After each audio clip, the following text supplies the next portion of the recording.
지난 한 주간 주님 품 안에서 잘 지내셨습니까? 오늘 6월 첫 주일이자 6월 첫날입니다. 이 한 달도 하나님께서 우리에게 부어주시는 하나님의 은혜가 저와 여러분에게 풍성하게 임하시기를 주님의 이름으로 축복합니다. 자, 오늘 나 요새만 가면이라는 제목으로 하나님 말씀을 함께 나누겠습니다. 한동안 오디션 프로그램이 장르를 불문하고 방송사에서 쏟아져 나왔죠. 대중가요, 랩, 밴드, 성악, 트로트, 크로스오버, 무용 이런 다양한 볼거리를 제공했습니다. 근데 트로트만 살아남은 것 같아요. 소비하는 그런 세대가 이제 젊은이들이 먹고 살기 힘들다 보니까 이제 안정적인 분들이 소비 세대다 보니까 트로트가 살아남은 것 같습니다. 시대를 참 그분들은 또 잘 만난 것 같습니다. 늘 찬밥 신세였는데 완전히 역전이 돼서 다른 장르들은 반짝이라고 하면은 트로트는 그냥 두고두고 그냥 구워 먹고 삶아 먹고 그런 것 같은 느낌이 들어요. 이런 오디션 프로그램들을 보다 보면 가끔 깜짝 놀랄 때가 있습니다. 아니, 이 사람이 여기를 나온다고? 아니, 왜? 방송 속에서 심사위원도 놀라고, 그리고 오디션에 참여한 이들도 놀라고, 시청자도 놀랍니다. 저 사람이 뭐하러 굳이 여기까지 나왔을까? 혹은 아니, 저런 사람이 여기 나오면 도대체 다른 사람 누구한테 누가 이렇게 대결하라고, 이런 이미 최고 정상급 수준에 오른 사람들도 그 자리에 오죠. 이미 알만한 사람들은 다 알 정도로 유명하기 때문에 저마다의 분야에서 최고의 길을 걸었던 이들이 장르를 불문하고 오디션 프로그램에 녹화합니다. 요즘 대세인 트로트도 마찬가지인 것 같아요. 때로는 유학파 성악가 그런 사람도 있고요. 뮤지컬계에서 이미 알아주는 그런 사람도 있고, 아나운서, 연기자, 유명 개그맨, 심지어 이미 가수로서 이미 발라드라든가 이런 데서 이미 정상을 달렸던 사람들도 등장합니다. 도대체 왜 이 사람들이 그곳에 나올까? 물론 그런 사람들이 한 명씩 끼어야 시청률에도 한몫하긴 하겠지만은, 또 한편으로는 끝없는 도전 정신으로 나는 끝까지 내가 노력한다라는 걸 보여주는 그런 면도 있겠지만은, 아마도 더 솔직한 이유를 들자면 잊히는 게 싫어서가 아닐까 싶습니다.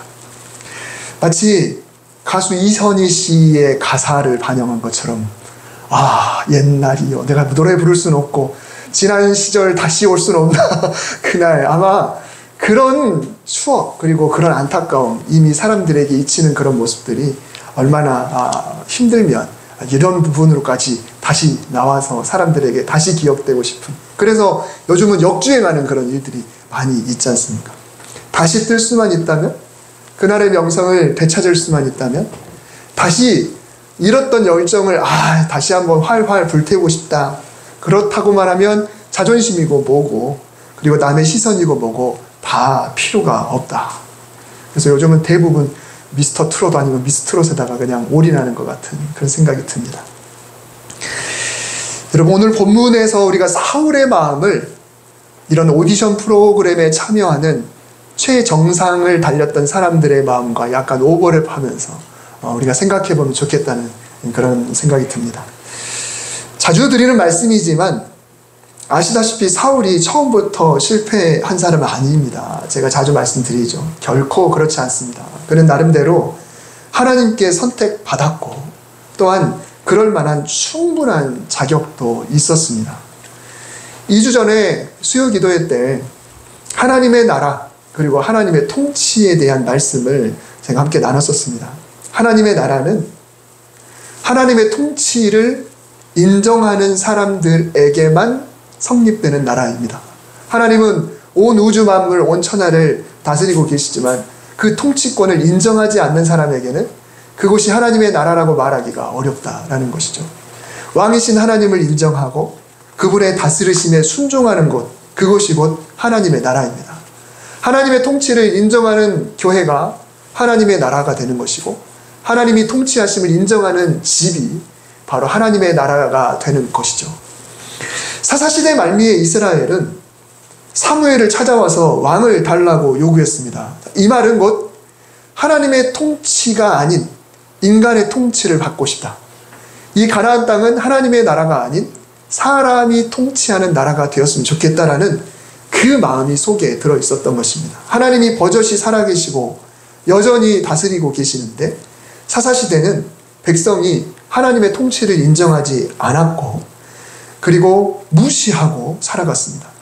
눈에 보이지 않는 하나님이 훨씬 강력하시고 훨씬 자비로우시고 훨씬 좋은 분이신데 눈에 보이는 사람, 왕이 있어야 나라가 안정적일 거라는 착각에 빠져 있었습니다. 제가 만일 하나님이라면 왕을 안 줬을 겁니다. 내가 왕인데 왕을 달라고? 버젓이 임금이 있는데 임금을 퇴출시키고 다른 왕을 세우려고 할 때 얼마나 반발이 심하겠습니까? 제가 만일 하나님이라면 혹시라도 왕을 주더라도 어디 한번 당해봐라 쌤통이다 라고 하면서 정말 폭군 중에 폭군을 왕으로 주었을 것 같습니다. 이게 왕이야, 너네 후회해, 이미 늦었어 라고 말하고 싶은 그런 마음이 들었을 겁니다. 그런데 사무엘상 9장 2절에 사울의 외모가 나오죠. 제가 지난번도 말씀드렸는데 우리가 보는 성경에는 준수한 소년, 이스라엘 자손 중에서 그보다 더 준수한 자가 없다라고 표현했는데 다른 번역들을 보면 훨씬 더 와닿아요. 잘생긴 젊은이였다. 그보다 더 잘생긴 사람이 없었다. 그만큼 잘생긴 사람이 없을 만큼 깨끗하게 잘생겼다. 키가 제일 크고 으뜸가는 미남자였다. 여러분 이거 다 성경입니다. 현대 성경 공동번역, 새번역 이거를 제가 그대로 갖다가 옮긴 거예요. 준수하다라는 말은 양호한 정도로 느낄 수 있지만 키가 제일 크고 으뜸가는 미남자였다. 깨끗하게 잘생겼다. 자, 그러면 상상이 되죠? 완전히 얼굴은 꿀피부에다가 하얗고 정말 저강미남, 오늘날로 말하면 차은우 같은 그런 사람인데 키는 또 190, 막 188, 90 막 이런 사람이면 지나만 가도 그 아우라가 그냥 오 그렇게 느껴지는 그런 사람이 바로 사울이다라는 것입니다. 여러분 하나님께서 참 불공평하게도 사울에게 몰빵을 하셨어요. 그냥 외모로 다 몰빵, 그 다음 집안으로도 성품으로도 다 그냥 사울에게 다 주셨는데 그런 사람을 하나님이 이스라엘에게 왕으로 허락하셨다라는 것입니다. 저 같으면 그렇게 하지 않을 것 같은데 하나님은 그러세요. 하나님이 왕으로 계시는데도 백성이 왕을 달라고 기도했을 때 하나님께서 가장 좋은 곳으로 주신 이유가 도대체 뭘까요? 결과적으로 놓고 볼 때 이 기도가 백성들의 요구가 하나님 마음에 맞아서 그랬을까요? 그렇지 않습니다. 단지 하나님의 사랑이 크시기 때문에 그런 것뿐이에요. 단지 하나님의 사랑이 크신 것뿐이다. 교회가 평안하면서도 그리고 든든하게 성장한다면 목회자가 완벽하기 때문일까요? 그렇지 않습니다. 저도 스스로를 돌아볼 때 부족한 부분이 참 많습니다. 참 많습니다가 아니고 참 많습니다. 여러분이 보지 못하는 면, 아니 좋게 봐주시니까 넘어가는 그런 면들이 있어요. 하나님 보시기에는 오죽하겠습니까? 그래도 우리 교회에서 여러분이 은혜 받고 또 신앙이 성장하고 믿음이 굳건해지고 있다면 그것은 전적으로 하나님의 은혜예요. 하나님이 우리를 사랑하시기 때문에 그런 은혜를 주시는 거죠. 때로는 목회자인 제가 보기에도 정말 목회자답지 못한 분이 있습니다. 물론 제 눈에 들보를 가지고 그 티를 평가할 건 아니지만 그러나 객관적으로 놓고 볼 때도 참 안타까운 현실을 볼 때가 있습니다. 어떻게 목회자가 저럴 수 있을까?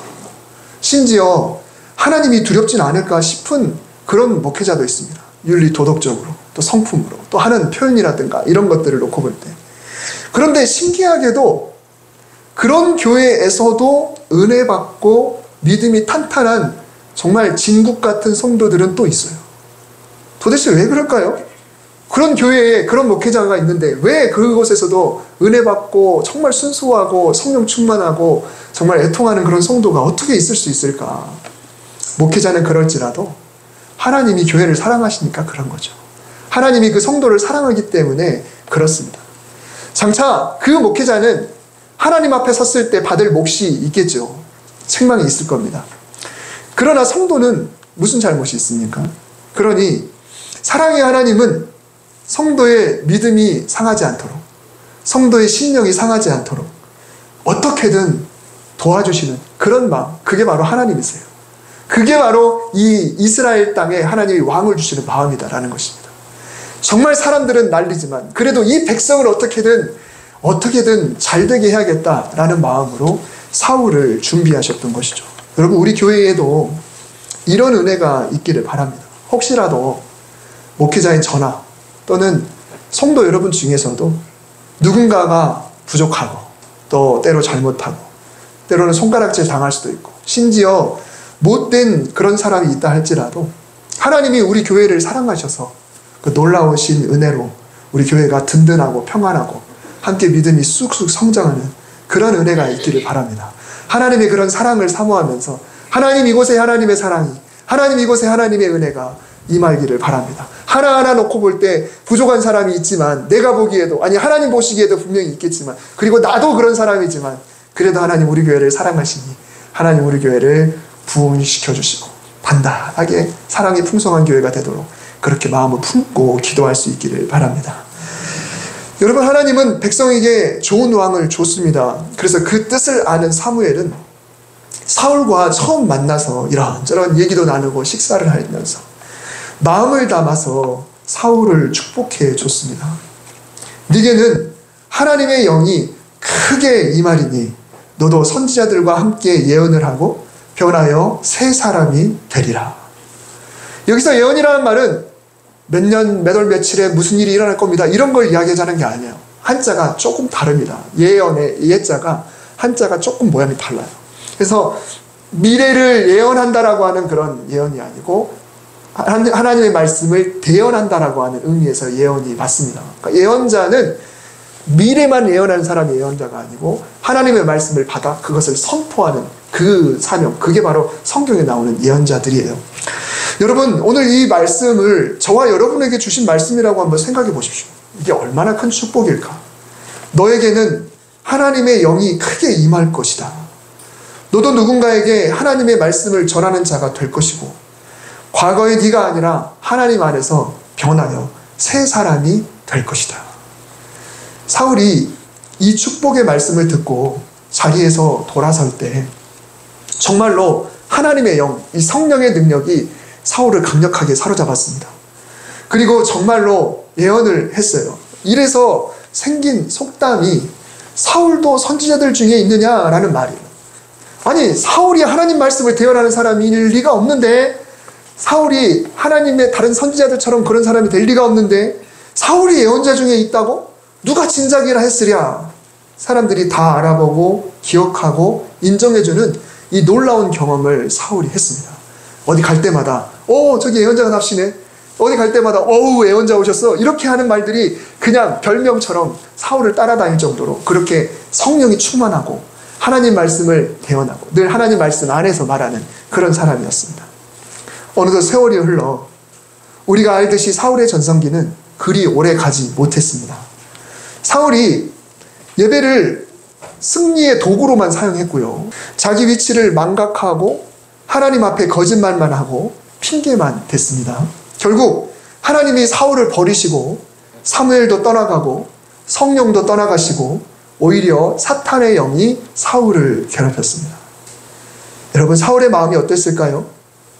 그냥 선은 다 사라지고 완벽하게 악령이 지배하는 100% 악한 마음이었을까요? 뼛속까지 악한 사람 그 자체였을까요?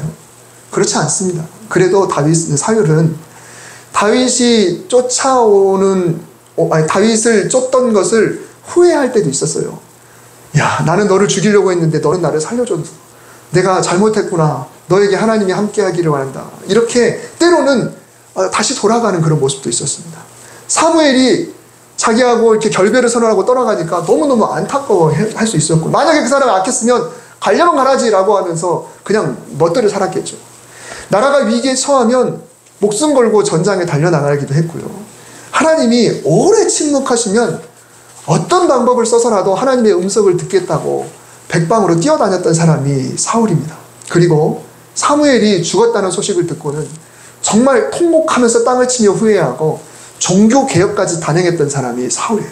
그러니까 사울은 그냥 우리가 사울은 악한 사람, 사울은 나쁜 사람, 악령이 그냥 지배한 사람 이렇게만 볼 게 아니라 그도 원래는 성령이 충만했던 사람이고 하나님 말씀을 대언했던 사람이고 비록 하나님에게서 징계를 받았지만은 그래도 불쑥불쑥 옛날이 떠오르고 다시 후회하고 다시 돌이키고 그때 내가 왜 그랬지라고 후회하는 그런 마음이 사울 속에도 있었다라는 것입니다. 여러분, 사울이라고 왜 과거가 그립지 않겠습니까?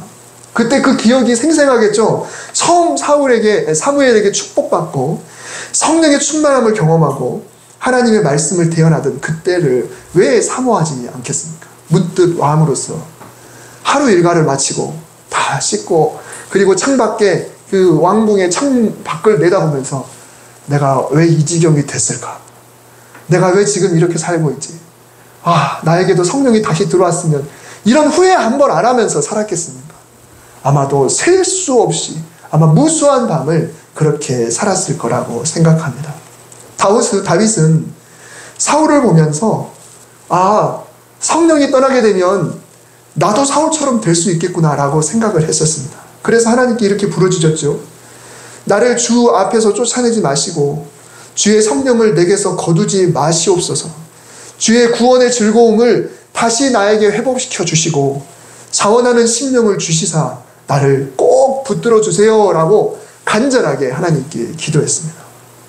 사울의 마음, 주님으로부터 멀어졌을 때 그리고 성령을 소모했을 때 하나님의 자녀로서의 기쁨이 사라졌을 때 얼마나 마음이 아팠을까요?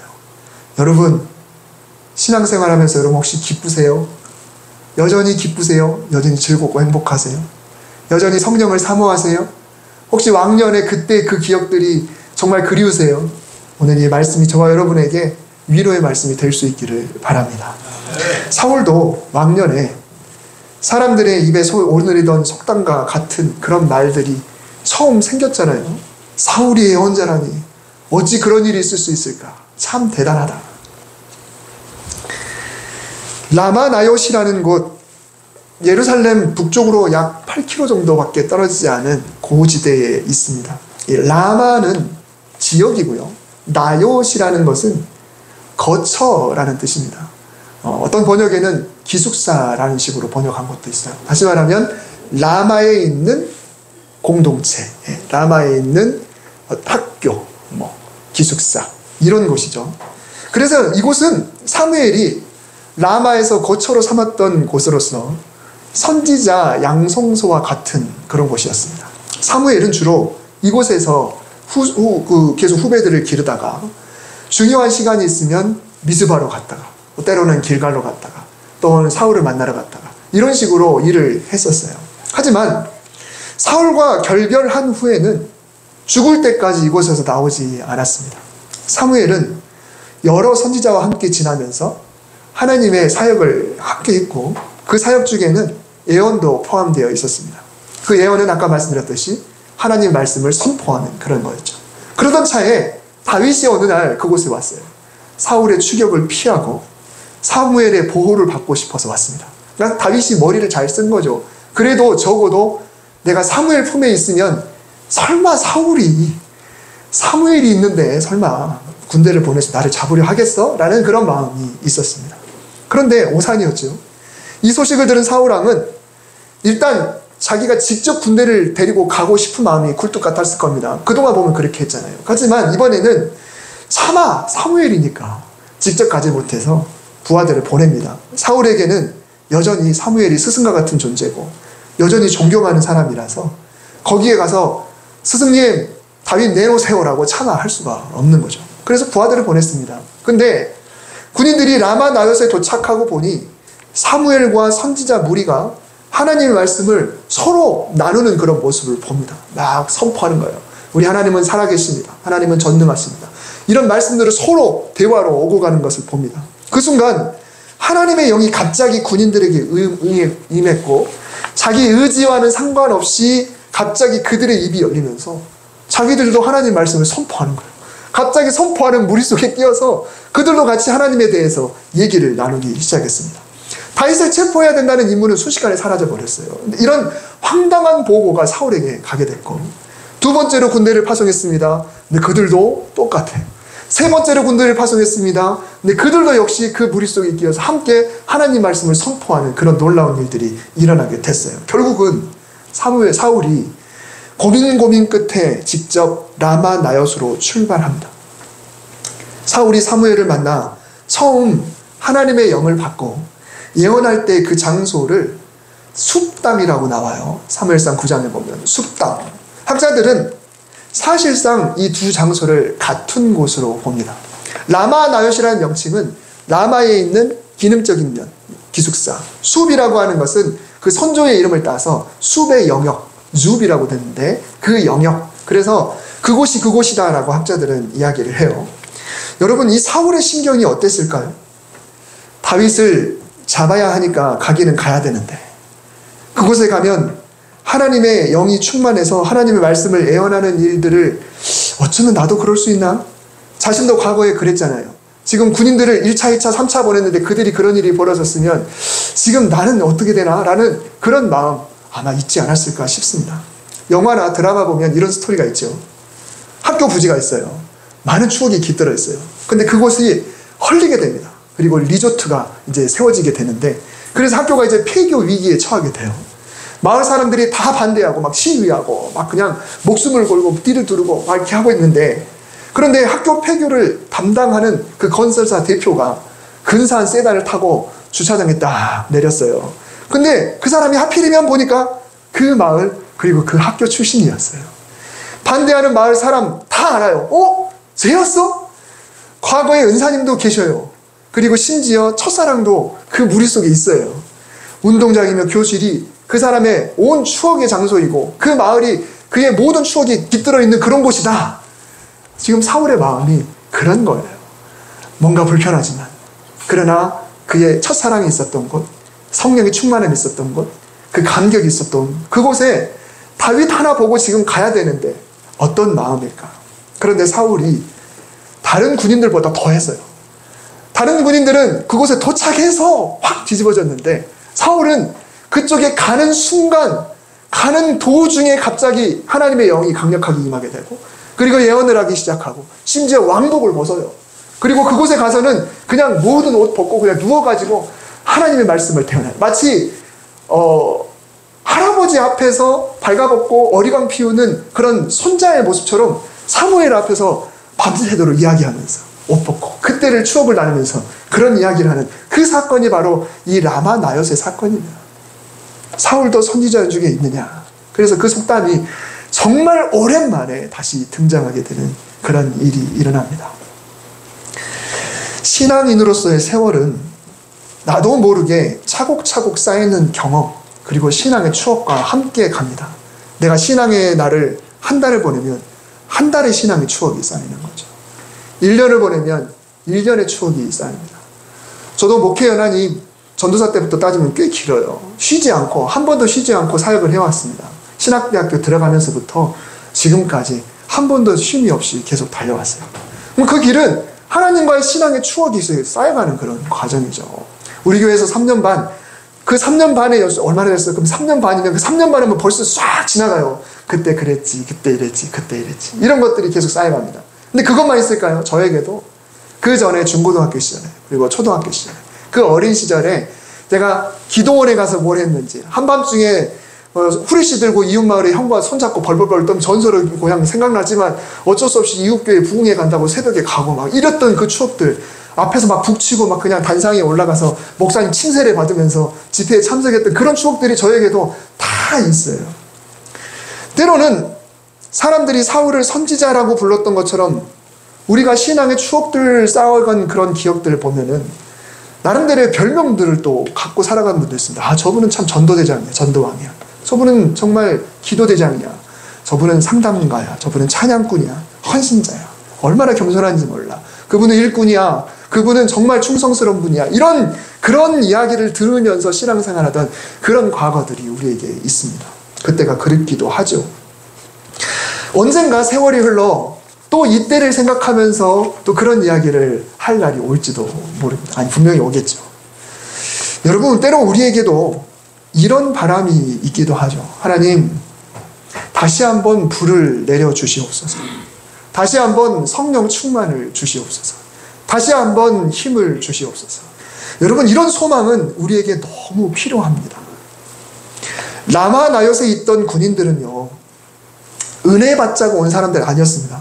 그 사람들 그냥 명령에 살고 명령에 죽는 사람들이라 그냥 사무엘을 죽여서라도, 물론 죽이진 않겠지만 다윗을 끌고만 가면 되는 그런 사람들이었는데, 그런데 그들이 거기 왔을 때 놀라운 역사가 일어났습니다. 아니, 은혜를 경험했던 사람들이 아닌데도 이들에게 놀라운 변화가 일어났어요. 또한 그곳에 어렵게 발걸음을 옮겨왔던 사울은 과거에 체험했던 그 놀라운 은혜의 경험이 회복되는 역사가 일어났습니다. 물론 목적은 그게 아니었잖아요. 목적은 다윗을 잡으려는 거였습니다. 그러나 그 장소에서 그런 역사가 일어났다라는 것입니다. 라마 나요시 어떤 곳이기에 이런 역사가 일어났을까요? 오늘 본문 20절에 보면 선지자 무리가 서로 하나님의 말씀을 대언하고 나누는 그런 현장이었습니다.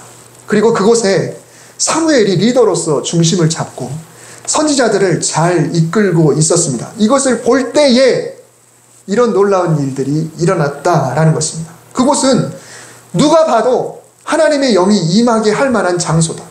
누가 봐도 얘기거리가 하나님의 말씀일 수밖에 없는 그런 곳이라는 것을 군인들이 봤어요. 그걸 봤을 때 그 안에 성령의 강력한 역사가 일어났습니다. 아무런 기대 없이 왔던 군인들이 변화되는 그런 곳이었습니다. 신앙의 추억은 있으나 신앙은 한풀 꺾여 있고 마음이 황량해졌고 믿음이 식었고 그리고 상처에 찌들어 있고 가슴에 뜨거움이 사라졌고 때로는 죄책감에 허덕이던 그런 사람이 변화되는 그런 곳이 바로 라마 나요시다. 여러분, 우리 교회가 라마 나요과 같은 곳이 되었으면 좋겠습니다. 제가 우리 교회를 위해서 기도할 때 그런 기도를 하죠. 하나님, 이 지역에 왕년에 신앙생활 했지만 지금 꺾여 있는 사람들, 어딘가에선가 상처받았던 사람들, 정말 젊었을 적 신앙생활 했지만 오랫동안 단절됐던 사람들, 그런 사람들이 다시 찾아왔을 때 신앙을 회복할 수 있는 그런 교회가 되게 하시옵소서. 전혀 예수 그리스도를 믿지 않는 그런 사람도 와서 예수 믿는 곳, 그러나 한편으로 정말 여기저기서 산전수전겪고 이제는 신앙이고 뭐고 이제 안 할래라고 했던 사람들이 들어와서 변화되는 그런 놀라운 은혜가 우리 교회에 있기를 그러는 바라는 마음으로 오늘 이 말씀, 우리 교회가 라마 나요시 될 수 있기를 바랍니다. 먼저는 누가 봐도 목회자가 바로 서 있는 것이 보여야겠습니다. 이건 제 숙제입니다. 누가 봐도 이 사무엘이 그들 앞에 서 있는 것을 봤을 때, 사무엘이 그들의 수령으로 선 것을 볼 때에 라는 그 말이 저에게는 엄청난 부담이 되는 것이죠.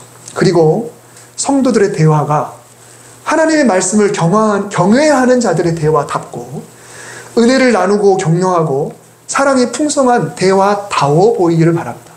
누가 처음 우리 교회를 방문해도 이분들은 정말 은혜가 있다. 이분들의 대화에는 사랑이 있는 것 같다. 이분들의 대화에는 하나님의 말씀을 대언하는 느낌이 든다라는 게 보여지는 그런 교회가 될 수 있기를 바랍니다.